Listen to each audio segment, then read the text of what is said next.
everybody. I'm Eliza Leone. I'm the registered dietitian with Restaurant Associates at Howard Medical School.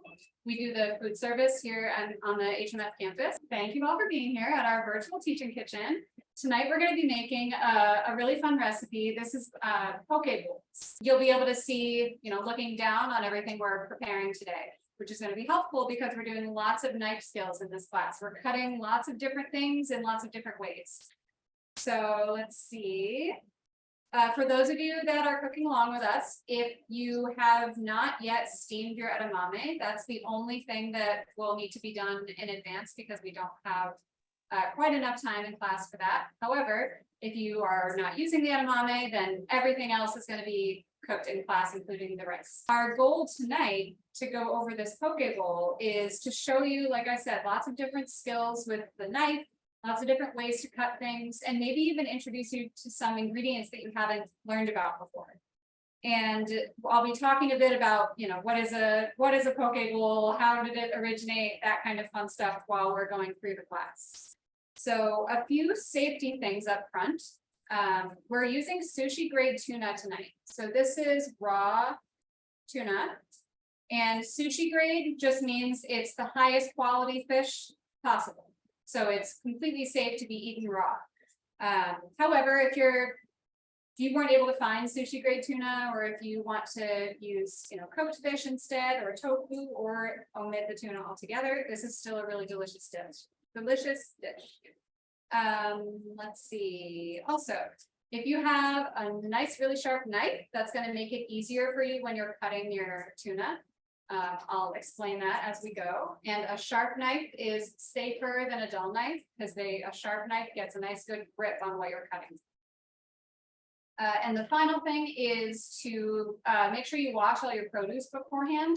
Even something like an orange that you're not using to peel, still rinse the outside because your knife goes through the peel to the inside of the orange. So it's always safer to make sure you wash all of your produce before we start. So that said, I'm going to walk you through our plan of work for today. Our plan of work is the order in which we're preparing all these ingredients to end up with everything finished at the same time. So the ingredient that takes the longest is the rice. We're going to start that first. Then we're going to marinate our tuna. We're going to make a marinade for it, cut the tuna and stick it in the bowl and let it sit throughout the class. Then we're going to cut all of our toppings. We're going to make 2 different sauce options. You can choose if you'd like to do one or the other or both. And we're going to assemble the bowl in the end. So, any questions before we get started? No? All right, we're going to kick it off. So I'm going to start with the rice. So what we're using is, this is short grain white rice. This is sushi rice, and it's very, very starchy. So if you take this rice and just put it in a pot like normal, it's going to end up being like kind of one big blob because it's so starchy. It almost looks like it just turns into like potatoes. So what we're going to do to prevent it, to allow us to be able to see the individual grains and make it a little bit less sticky, is we're going to rinse it in cold water. I've got a sink right behind me, and I've got a strainer here. So I'm going to run this under cold water. And I want to wait for the water that comes out to be clear. So it might take a little bit. You want to swish it around. So I'm going to do that now.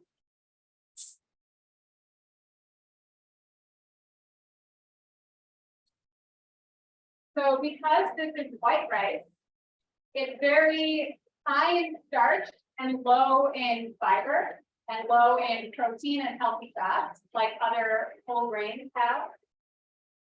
If we were using brown rice, it wouldn't be quite as starchy.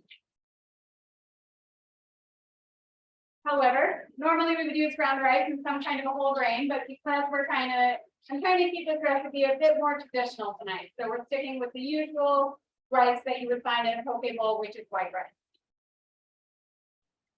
So I'm looking at the water coming out. It's still a little bit cloudy.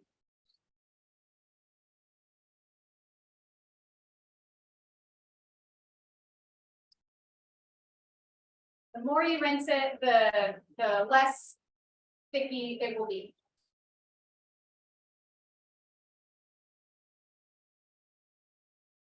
Right? So I'm getting most of that water out of there. Although I'm just gonna dump it right into my rice pot. And traditionally, this rice is not, you don't add any salt, you don't add any oil, no additional flavoring at all, just rice and water. And that is because all the other ingredients that we're adding are going to bring the flavor. This rice is meant to be a neutral base for this dish. So that's exactly what we're going to have here. So I've got, this is, I'm doing a slightly smaller batch than the 4-serving recipe that you all received, but this is 1 cup of rice and 1.5 cups of water. So 1.5 times the volume of the rice. Got my spoon here. And I've got my burner on high. I'm going to bring this to a boil.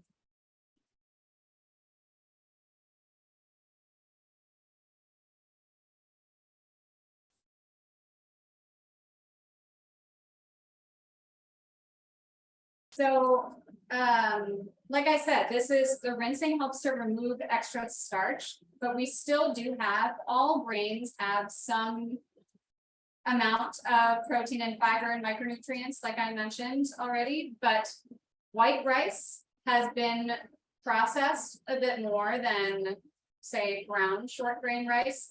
So this is really the only nutrients you're getting from this rice. The only nutrient you're getting is carbohydrates.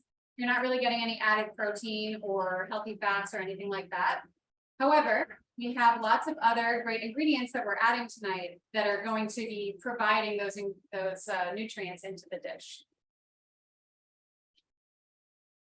So poke bowls, in my research for this class, I discovered that poke bowls are estimated to have been around since the late 1800s, and they are sort of like a combination of, so poke bowls originated in Hawaii, in the Polynesian Islands, where they received some ingredient influence from their Japanese and Chinese immigrants, and combined those ingredients like soy sauce and sesame, and let me look at what else here, ginger, like those are some ingredients that really came from like Asian countries.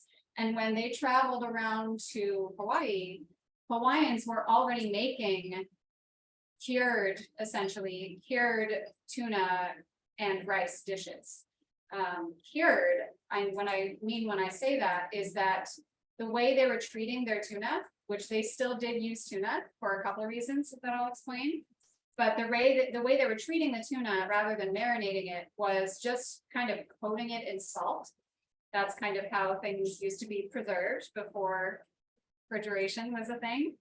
And they would also use seaweed. So we do have some seaweed as a garnish that we're going to use tonight. This is called hijiki seaweed.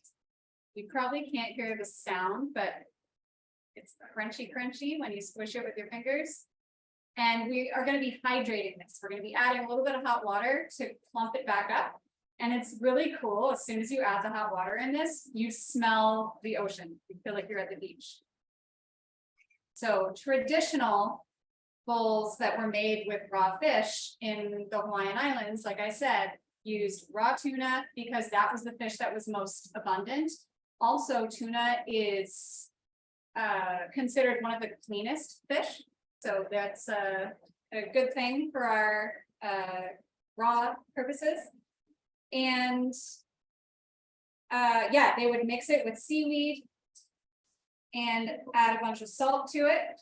But tonight we're getting our salt from the soy sauce that we're adding into our tuna marinade, and we're adding some other really delicious ingredients as well. So this is started to boil. I'm going to push this off to the side and put a lid on it. So this will cook while we're preparing our other ingredients. So I'm going to move this over.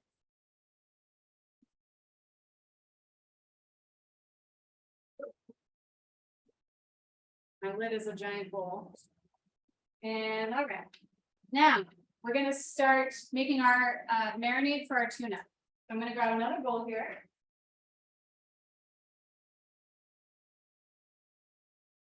So you can see our tuna I already showed you. So what I'm gonna do is just cut up the tuna, put it into the bowl, and I'll add all the marinade ingredients right into it. So like I said, because this is safe to be eaten raw, we don't have to worry about, cleaning our cutting board in between the tuna and the other raw ingredients. This is all safe to be eaten raw, so that makes it easier for us.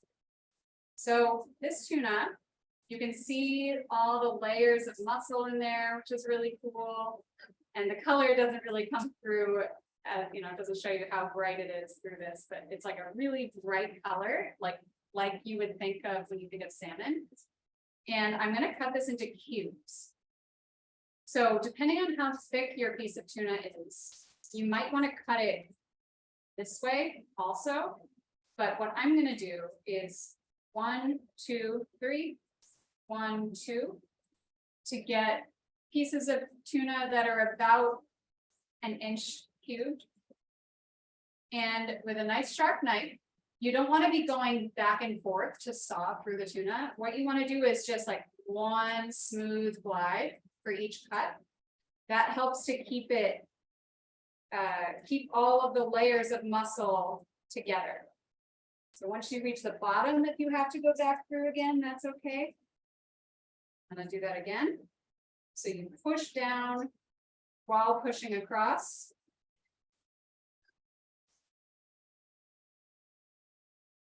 And some of the layers of muscle might be pulling apart a little bit, but that's totally fine. What we're going for is a cube-ish shape. So I'm going to turn it in the other direction and cut this way now.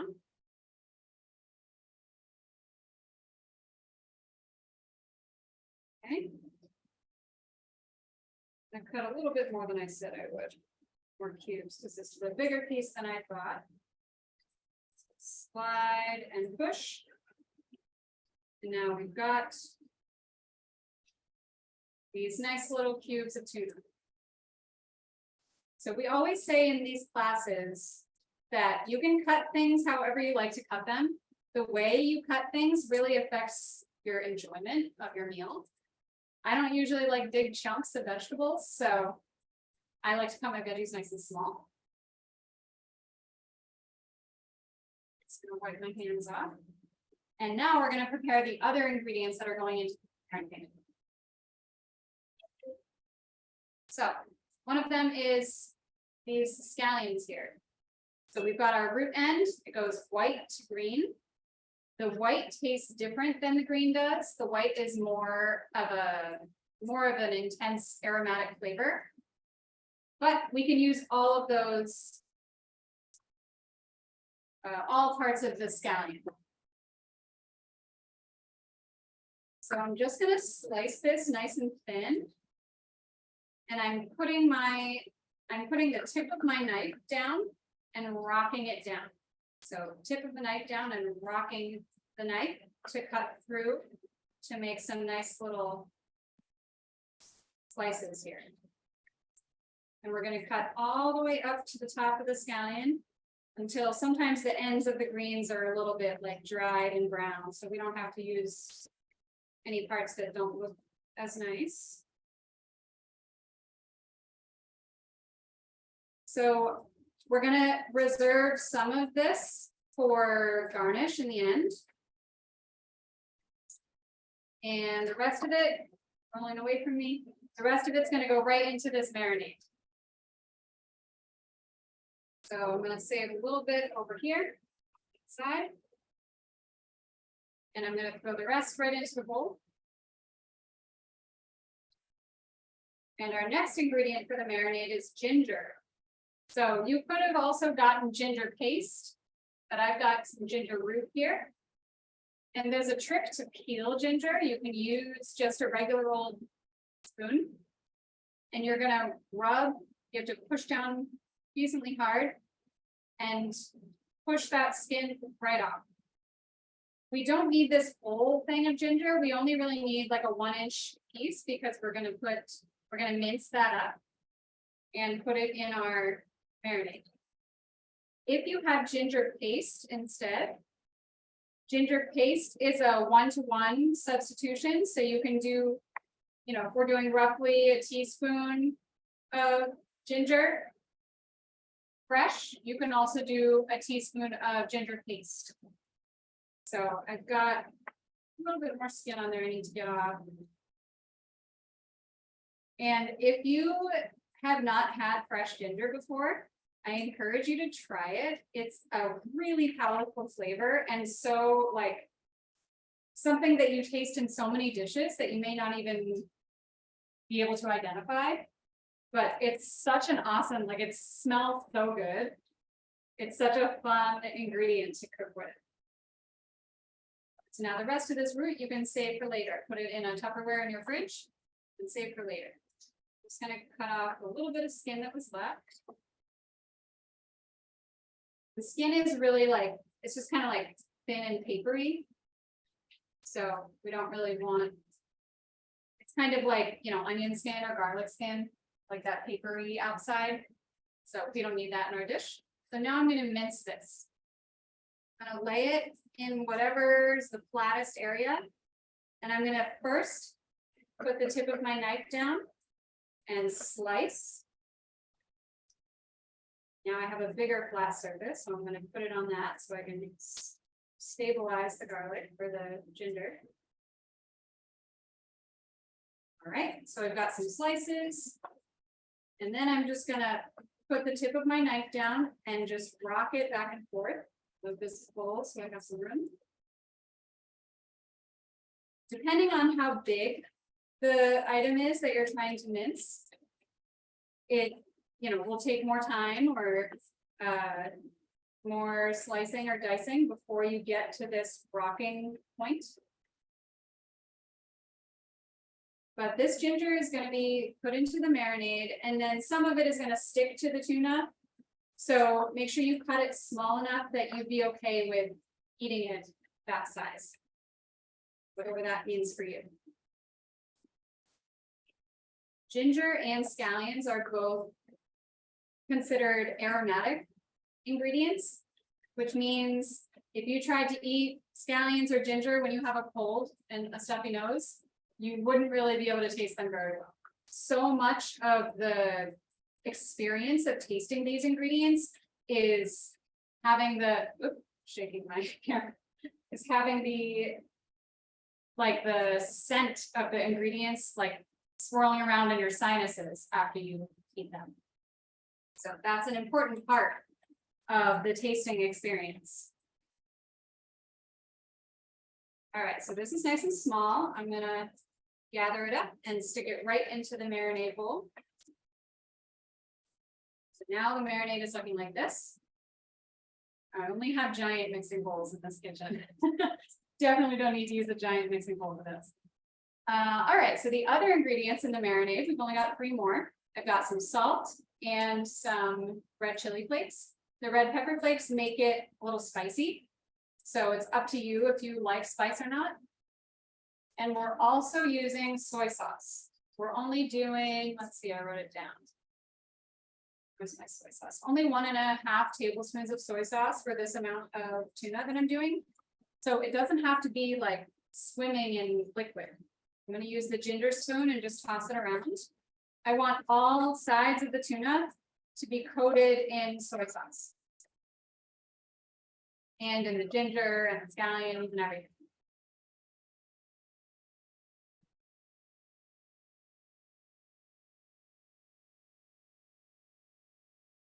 And then I'm just going to set this aside and let it soak in all the flavors while we prepare everything else.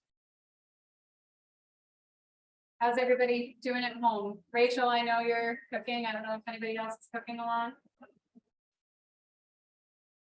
Anybody have any questions?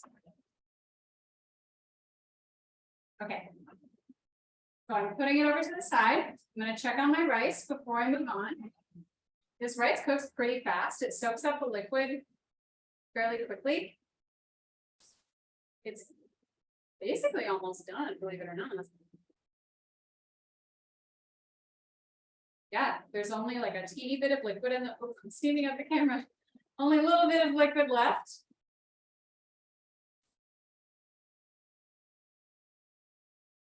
So you definitely want to check on this. White rice cooks much faster than brown rice or any other whole grain. So keep that in mind. All right. So what we're going to do next is just cut all of our toppings here.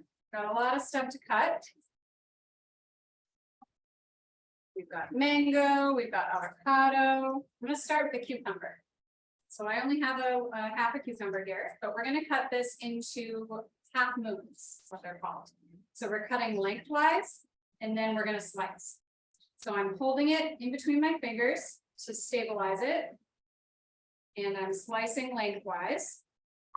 And then I lay it on the flat sides. So I'm going to cut the end of the cucumber off. So it's laying right next to each other. And again, I'm going to do that rocking motion. And I'm going to slice this nice and thin. And as I'm slicing, I like to try and keep the tip of the knife in contact with the cutting board, and I can like pivot from that tip of the knife, and I can slide the cucumber around to make it be where I need it to be. It just makes it a little bit more efficient to keep the tip of the knife there, connected with the cutting board.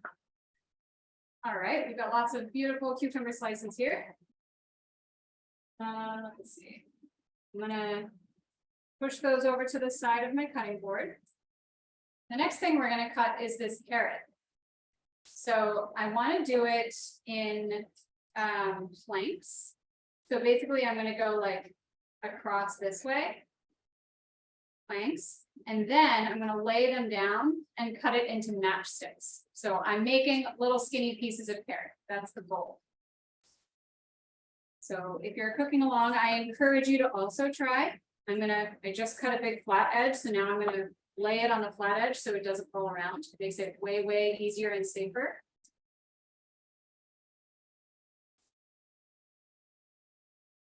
This is, so we're definitely making some ingredients here tonight that can be purchased instead of prepared at home, if you're looking for a shortcut, which no shame there. If you would like to have little skinny pieces of carrot, you can always buy shredded carrot from the grocery store. But figured I would show everybody how to do this. So this carrot is nice and thick. All right, there we go. We've got some planks, all these big pieces. And now I'm going to sort of lean them all against each other and slice them into sticks.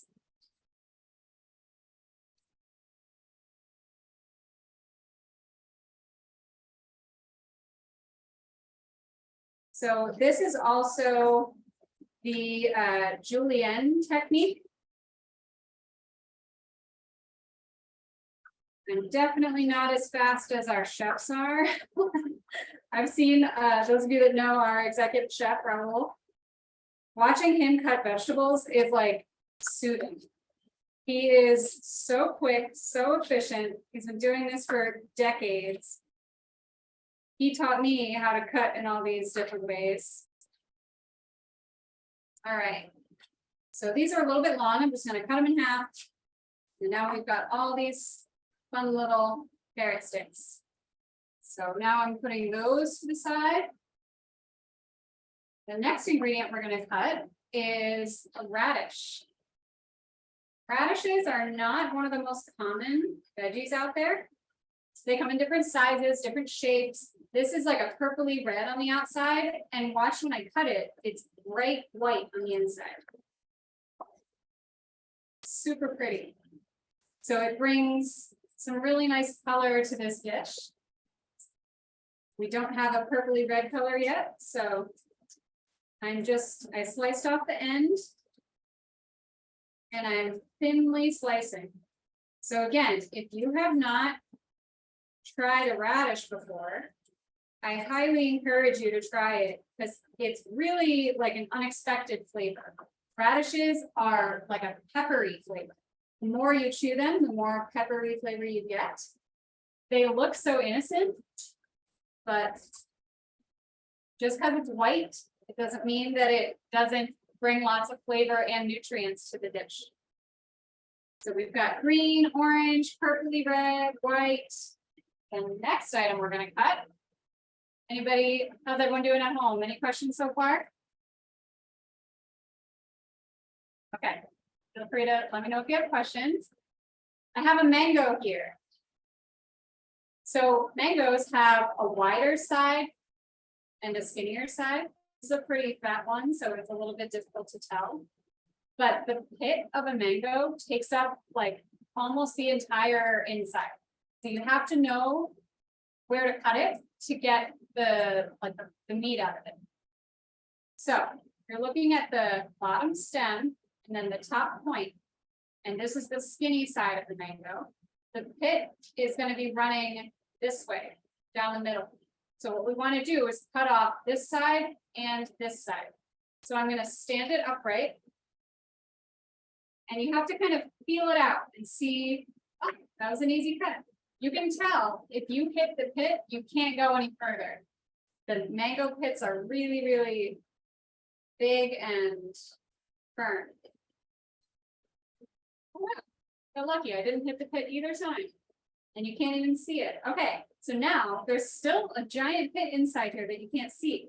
What you need to do to get the rest of the meat out, is to cut around the edges. So I'm going to start here where the stem is. Start the stem, and I'm going to cut until I feel the pit. Okay, my knife stopped. I can't go any further. Then I'm going to angle it a little bit. And I want to cut. You have to keep feeling where the pit is, and you try and cut as much as you can around that pit. Sometimes you might slice off a little bit of the pit, and you'll notice because the piece that you cut is like really fibrous. So now you've got this whole thing, and there's a little bit still left on there. Be careful, it's really, really slippery. I have a chainmail cut glove on to protect me, but I know those of you at home don't have that, so be very careful. Cut a little bit more off the pit here. All right, I don't want to risk cutting too much of the pit off, but basically the pit is this whole thing, believe it or not. All right, so now the fun part. We have these little halves of the mango. We're going to dice these. So you're going to use your knife. And don't cut all the way through. It's better if you don't cut deep enough than cutting all the way through. So you're just going to push in deep enough to make a little grid.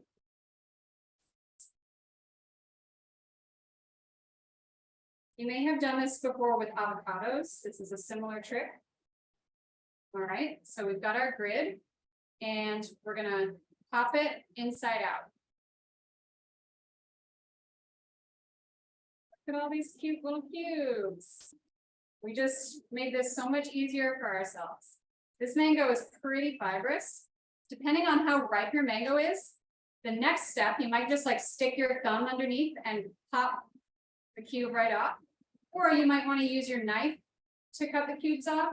But I think mine might be ripe enough. Yeah, I can just pop the cubes off. That makes it easier. And I'm going to do the same with the other side. Although for time's sake, I might just keep this one back. So I'm just popping all these cubes off. There we go. And now this skin is really thick and very bitter. You could pull with your teeth, pull the rest of this stuff off the skin if you'd like. Eating mango skin is not that enjoyable, but you can. So I have these spare pieces here. I'm gonna just cut those up. And we've also got this outer piece. If you have any parts of the outer piece that are thick enough to use, you can slide your knife very close to the skin and top that right off. And I'm gonna dice that up as well. All right, and we've got some really cute little mango cubes or cube-ish shapes. Mango is not a traditional ingredient in poke bowls, but when poke bowls were brought to like California in the 70s, they became super popular. That's when other fruits were added in there. All right, so now actually then we're going to be cutting an avocado, but before I want to do that, as we all know, avocados can brown very easily when they're exposed to oxygen. So first, I'm going to cut some citrus fruits that we can use to prevent the avocado from browning. So I'm going to be using this orange. This is going to go into one of our sauces. So we've got the top and the bottom. Top, bottom. I'm going to cut across. Just cut it in half. All right. And then same with the lime. Should have, I'm using 2 limes tonight. One of them is going to be for garnish and one of them is going to be for a sauce. So top, bottom, and I'm cutting across, cutting it in half. For the other lime, I want to make some wedges. So we've got top, bottom. This time I'm cutting from top to bottom. Cutting it in half. And then flipping it on the flat side and cutting it in half again to make some wedges. All right, so we've got some cute little lime wedges here. Now that we have the lime, now we can cut our avocado. So we're going to use lime juice for preventing the avocado from browning. So I'm going to cut this in half. So again, top, here's the shape of the avocado is like this. The stem is up top, the bottom's down here. I'm cutting top to bottom.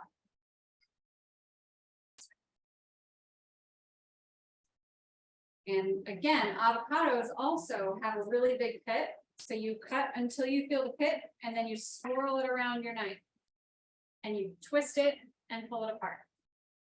This is actually a really beautiful avocado. We got lucky. Sometimes it's hard to tell. The quickest way to get your pit out, put it down, pull your hand away, and chop it. And then you twist the pit right out. And you have to be extra careful pulling that pit off of your knife as well. You could also, depending on how ripe your avocado is, you could use a spoon and scoop it out. You could like scoop out the entire avocado and kind of smush the pit out of it. So there are other ways to do it if you're concerned about the knife chopping. I know it is a little bit scary. So we've got the round part. We're going to have this cut part exposed. And we're going to be slicing this avocado. You could dice it the same exact way that you did the mango. And then you scoop the cubes out, same thing we did. But we're going to slice it just for sake of variety. So this is, those of you that attend classes often, this is familiar to you, but it's always beneficial to have as many different shapes, sizes, colors, textures, flavors as you can. Scents. It's like, what other scent am I missing, or what other scents am I missing? You want to, excite all of your senses when you're eating. It makes it not only more physically satisfying, but also more mentally satisfying. So this avocado is ripe enough that I can just slide my thumb in between the meat and the skin. And I just slid my thumb all the way around to loosen it up. And now the avocado comes out. Cute. So to prevent it from browning too much, I'm going to put cut side down and just keep it here until we need it. I'm going to keep all of the pieces together. I want to prevent the air from touching as much of this avocado as possible. All right, and then I'm going to do the same with the other half. Quick slices, and I'm not slicing all the way through. Same with the mango. You don't want to slice all the way through because if the skin, if you cut all the way through the skin on the outside, it just makes it more like annoying of a process to disconnect the skin from the meat. So I'm sliding my thumb in the side again.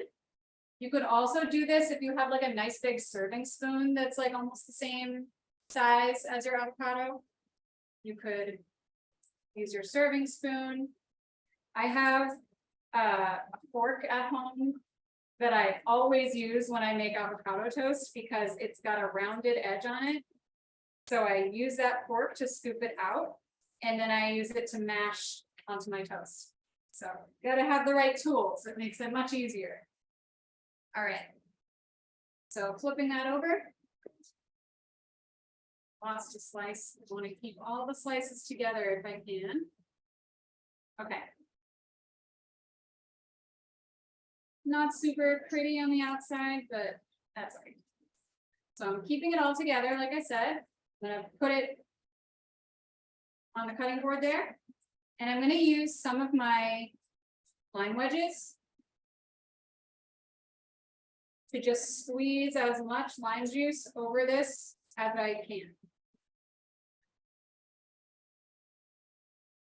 Can't really see what I'm doing, but I'm squeezing a bunch of lime juice out. And I'm gonna use, after I finish this wedge, I'm gonna just kind of like rub the outside of this avocado to make sure there are no spots that didn't get touched by lime juice.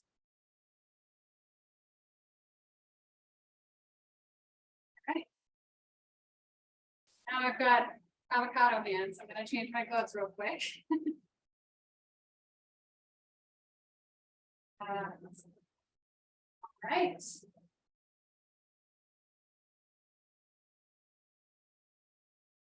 So we're getting close to the home stretch.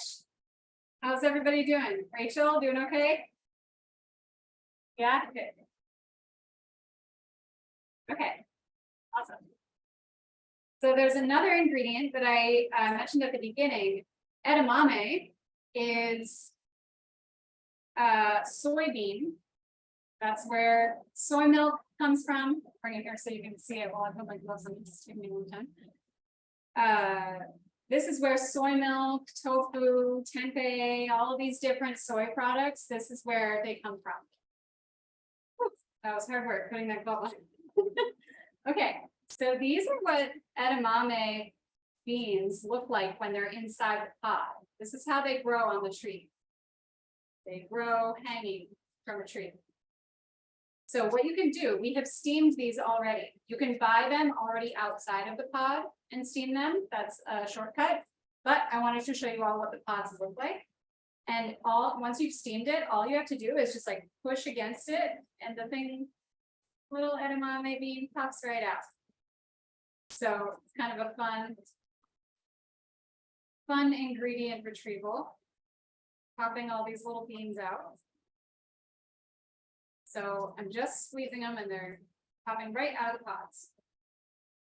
Sometimes they have this on like sushi restaurants have this on their menu, and they'll be, you know, nice and hot, freshly steamed, soaking in soy sauce or covered in salt, something like that. So it can also be really delicious to like use your teeth and pull the beans out of the pods, and then you get to taste all that soy sauce and salty flavor.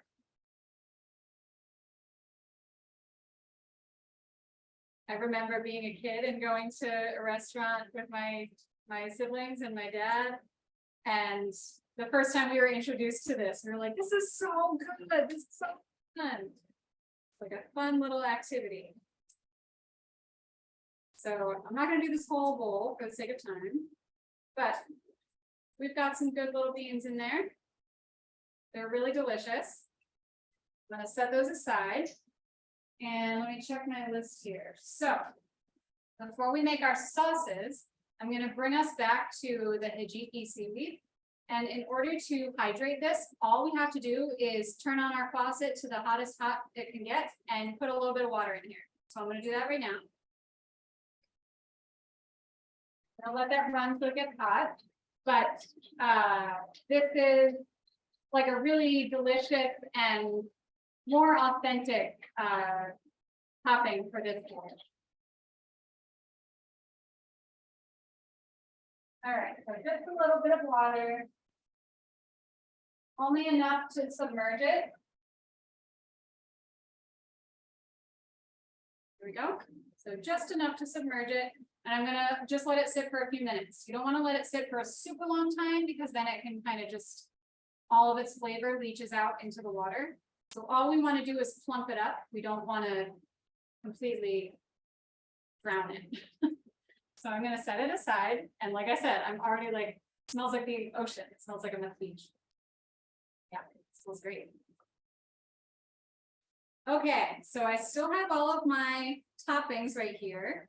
And now I'm gonna make our two sauces. So like I said, we've got two options for sauce. One is, grab these bowls. One is soy sauce and citrus juice combo. So it's salty and sweet, and it's also got some rice wine vinegar in it, so it's like acidic as well. So I'm gonna do that one first. So we've got some soy sauce that we're adding in here. This is just a 1/4 cup of soy sauce. And I've also got rice wine vinegar. So it doesn't look like anything, but it's vinegar. So when you smell it, very like acidic. Adding that in there as well. And the only other ingredients are orange juice. So we're gonna juice that entire orange. That doesn't fit in my juicer. That's all right. So we have these 2 halves of the juicer, or 2 halves of the orange, and we're gonna squeeze all the juice out of these that we can get. If any of you have been in our cafes recently on campus and saw me at I was giving some free samples of this dish to try and promote our class, then you will remember the 2 different sauce options, and they were both so good. So squeezing the other half as well. And a good tip to try and make sure you get as much juice out as you possibly can is when you get, you squeeze it and you have these little pieces of pulp hanging out, you can rub it on the side. Rub it on the side of your bowl and get as much juice as you can out there. All right, now I'm going to use my juicer. We're also going to do both halves of the lime that we cut in half. So this is a whole lime worth of juice and a whole orange worth of juice. Both citrus fruits, but both very, very different flavors.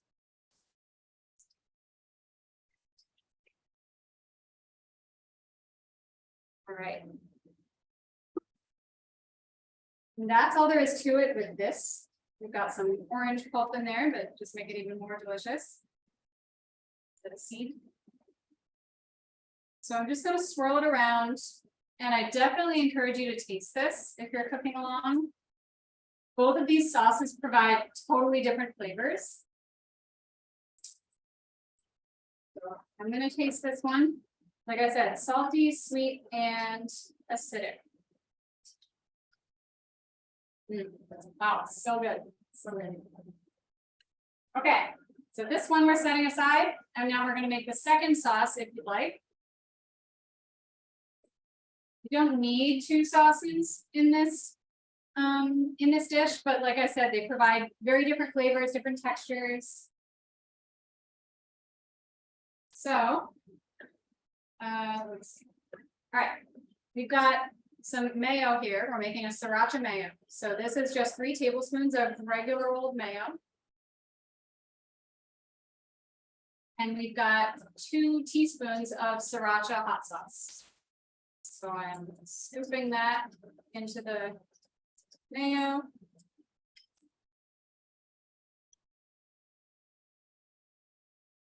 And I've also got, I have 2 ingredients mixed together in this bowl here, but I've got a little bit more of the rice vinegar and also some sesame oil. So toasted sesame oil is a really, really strong flavor. So you only need a little bit. So there's less than a teaspoon of vinegar and less than a teaspoon of the sesame oil as well. So I'm mixing this together. I'm just gonna mix it until like all of the lumps and the mayo are blended in. So as you can imagine, this is gonna be spicy and creamy because of the mayo. So it provides like a whole different like mouthfeel that we don't already have in this dish. The avocado is pretty creamy, but this is going to be a nice creamy sauce to drizzle on top. If you would like this to be thinner, you can always add like a smidge of water, but in a very small amount. You don't want to go overboard because you can't go backwards. You can always add more, but you can't take away.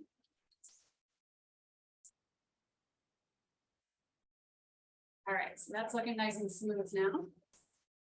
This is 50. All right. Time is 6:21. Perfect. Okay, so at this point, it's time to assemble our final dish. Before I do that, any questions at home? Doing okay? All right. Okay. Got my favorite bowl plate, rounded edge plate that I like to use in this class. First thing I'm going to put down is a bed of rice. Like I said, this rice is a nice neutral base for the rest of these flavorful ingredients. So this rice came out great. You can see the individual grains, so it didn't get too mushy. But it is still sticky. You can see it like sticks. Tilting my spoon and it's like not coming off. But this is what we want for like white sushi rice. We want it to be sticky. If you had not rinsed it beforehand, this would be, like I said, one big mush. You would hardly be able to see the individual grains of rice, which maybe that's what you like, but it makes it harder to maneuver. It's just so sticky that it wouldn't even come off the spoon unless I pushed it off with my finger. So if you want to make it a little bit easier for yourself, you still get nice sticky rice after rinsing it, but it's not too sticky. All right, so I'm scooping this onto the plate here. I'm going to try and spread it out so we can put all the toppings on it. All right, so I've got nice rice down here. And then we just go for it. Any order you like. So let's see, I've got mango. Got some cubed mango over here. Right, I have some little carrot sticks. I'll lay those over here as well. Got lots of cucumber slices. Right. We have our radishes, our really beautiful radish slices. And these don't, they kind of like, the texture of this is almost like a really crisp apple. Or maybe like a potato because it's a root vegetable, but it doesn't brown after you slice it, which is cool. So I'm gonna lay some radish slices over here. We have our avocado, of course. So I'm taking like a quarter of the avocado basically, and I'm fanning it out just because it looks nice to display it that way. Nice little avocado fan. Tuck it right over here. All right. And what am I missing? Edamame. Got some more green to go on here. The edamame pods are very tough. So that's why we were popping the beans out of the pod. You wouldn't really want to eat those pods. Would probably be a great source of fiber, but not very enjoyable to eat. So don't want to force yourself to eat something you don't like. We've also got, we've got our hijiki, which basically just absorbed almost all of that water. So I'm going to put that, I think, on top. let's see, what am I missing? Edamame, cucumber, carrot, radish, mango, avocado. And so now I'm gonna do the tuna in the middle. This tuna looks beautiful.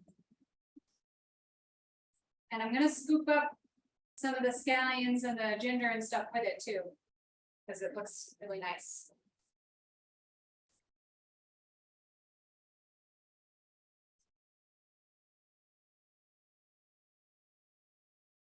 All right, we've got our tuna there. Now I will do some hijiki on top.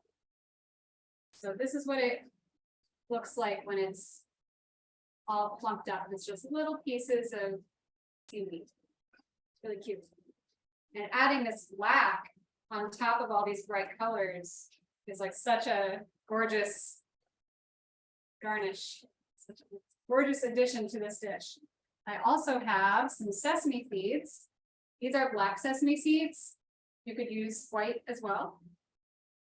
So we've got some more nice black color that's going to make it jump out.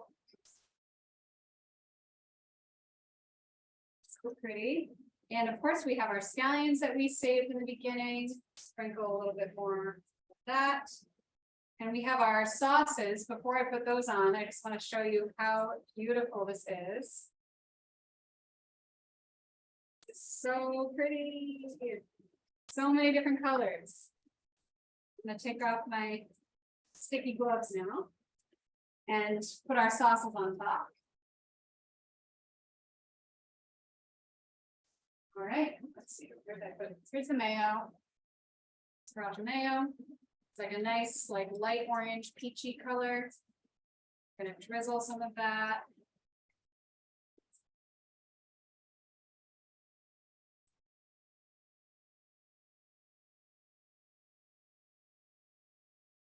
All right, and then I'm gonna do the same with the other sauce. This sauce is, oh, here it is. Lost my spoon. This sauce was inspired by a sauce called ponzu, but ponzu has like a specific kind of like dark soy sauce. It's got yuzu, which is a kind of citrus fruit, which is not as easy to get. So we wanted to make this a bit more approachable by using more common ingredients. I'm gonna just use my spoon and drizzle. And this is the sauce that's going to help to like soak into your rice. So I'm going to put a little bit around the outer edges as well. You can also put this sauce on before you do all the toppings if you want it to soak into your rice a bit more.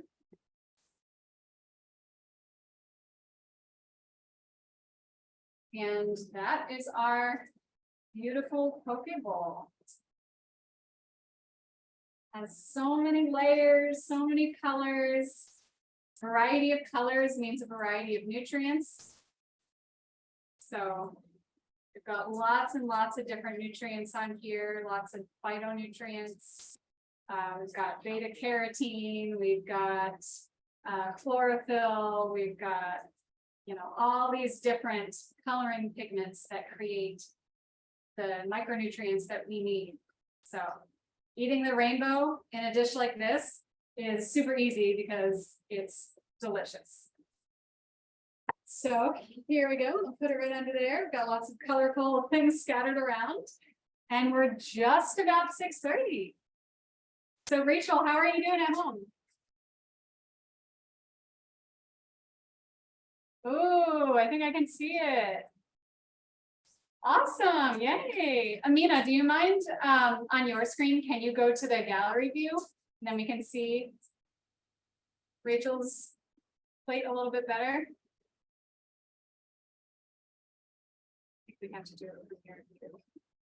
Well, if any of you can use your gallery view, then you can see Rachel's dish. But I'm looking at it and it looks awesome. Yay, I'm so glad. So thank you everybody so much for being here. If you'd like to unmute, ask any questions, I'm here, happy to be of service to you. Thank you so much for coming to this class. This is so much fun. those of you that didn't cook along, I hope you do, because this is like absolutely delicious. You're gonna love this dish, I promise. So you all should have the recipe emailed to you, and I'll be sending you the recording of this class as well by the end of this week. And you can watch it while you cook along or share it with anyone.